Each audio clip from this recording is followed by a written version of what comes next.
Tyler knew it was just inevitable with all the law enforcement pressure that his picture in the news, the gun on the news. He knew it was inevitable that he would be caught. He was fearful of a SWAT team hit on his house, or he was fearful of being shot by law enforcement. So part of the negotiation and getting him to bring himself in was that. A lot of you will be familiar with this guy, the quartering. His name is Jeremy Hambley out of Wisconsin. You may be familiar with his picture because he won't put up his actual face. I don't blame him. He has had a rough couple months. He has said some things that no one in their right mind would say. And I think he's really struggling for some leadership and guidance in the wake of Charlie Kirk's assassination. Here is Jeremy Hambley, just a couple days ago, maybe 2 weeks ago now, having posted this, quote posting the leading report, saying the president, Trump, claims Iran wants to make a deal.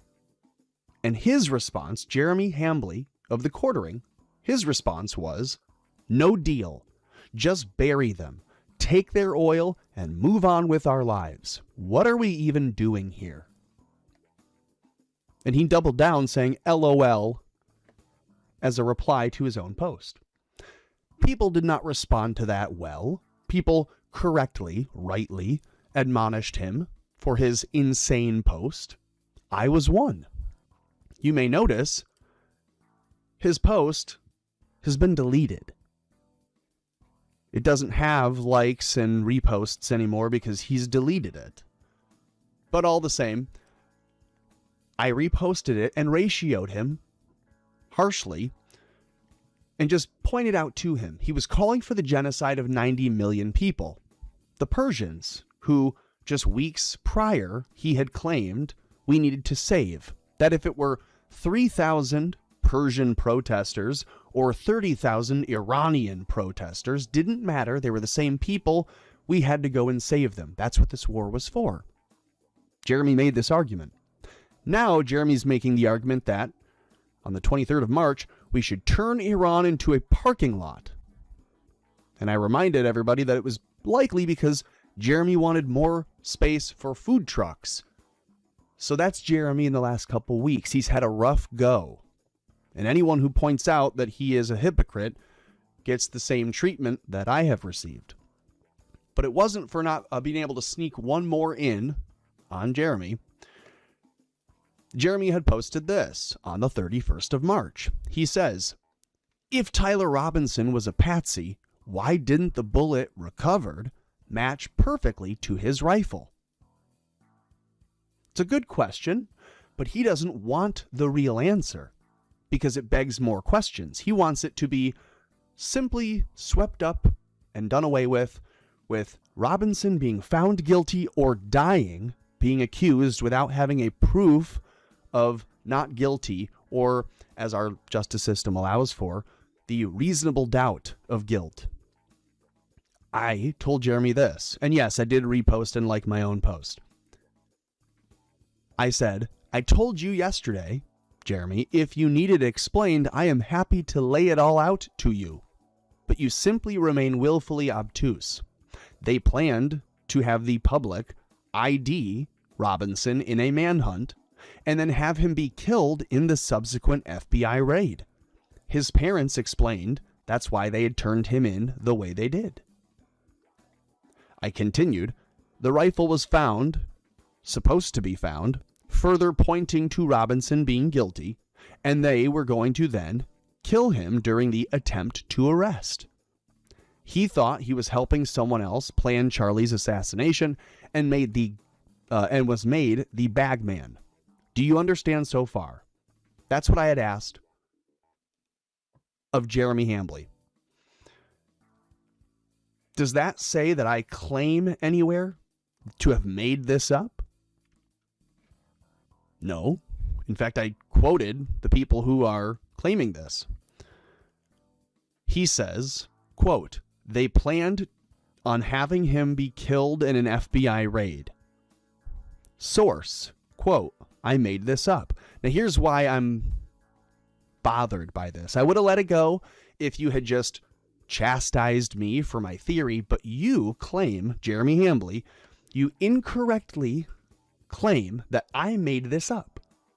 That I have made up that he was worried they were planning to kill him in the raid. That the reason Tyler Robinson went to his parents and said, here's what I need to do. I cannot go to the FBI. I cannot call the state troopers. I cannot call the local PD.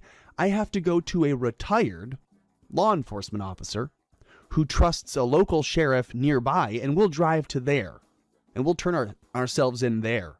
We don't trust the FBI, the state troopers, the local cops. Why? Their actions suggest, and the sheriff confirms in his own words, Jeremy, that I shared with you in this video, that that's exactly the mindset that Tyler Robinson had when he turned himself over. I ask again, Jeremy, why would you make up that I made up the quote? He's quoting me here saying, I made this up, a statement I never said. So it's a little ironic to me that Jeremy here is making up a quote for a source that he himself is creating all in his own imagination, but projecting this onto me.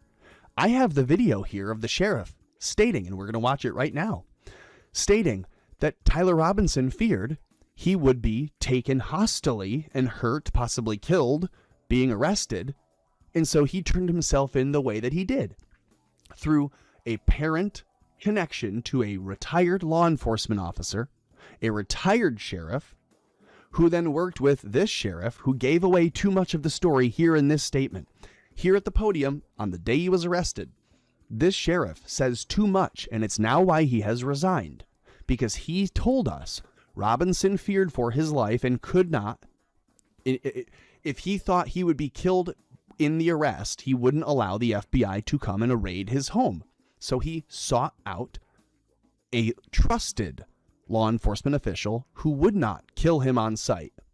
Because when you have a manhunt that the FBI is leading for an armed and dangerous assassin, you don't expect them to take him peacefully. You expect for the news to be, they found the guy, he was holed up in a site, they got him, he's dead. So he was avoiding that. And he explains this here through the sheriff, telephoning the story. My friend drove Tyler and his parents to my office, where he was greeted by plainclothes detectives.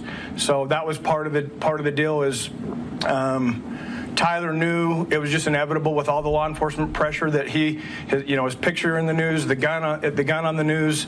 He knew it was inevitable that he would be caught.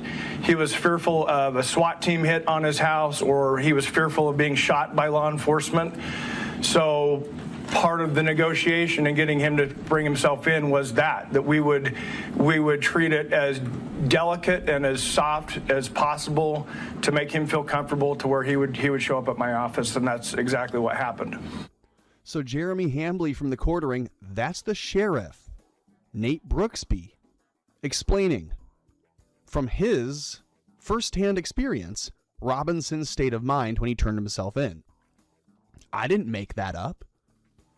You, Jeremy Hambley, have made up that I admitted to have making up that claim, when in reality, what I did was share with you the video of the sheriff saying it himself. You absolute moron. So Jeremy Hambley, the toad from the Quartering, just didn't want to acknowledge that here he is on video, the sheriff, saying exactly what I said. Instead, you claim I made it up. I didn't. But you claim I have, and then so that I cannot respond, you go ahead and you block me, which is just the most cowardly thing a liar can do. Here you have Jeremy Hambley falsely claiming that I have made up Robinson turning himself over because he feared the feds would kill him in an arrest. You could have just checked your facts, but instead you claim I'm a liar, and then you block me so you don't have to fess up when you are proven wrong. So there you go. If you follow Jeremy Hambley from the Quartering, you now know you'll only get whatever proof or evidence or stories he finds convenient. for whatever narrative he's being paid to push. If he finds something that seems more true or lends itself to reality more, he will hide it from you and block anyone who would share it. That's what I've learned in this. Let me know what you think of this in the comments below. Like, share, subscribe, and I'll see you on the next stream.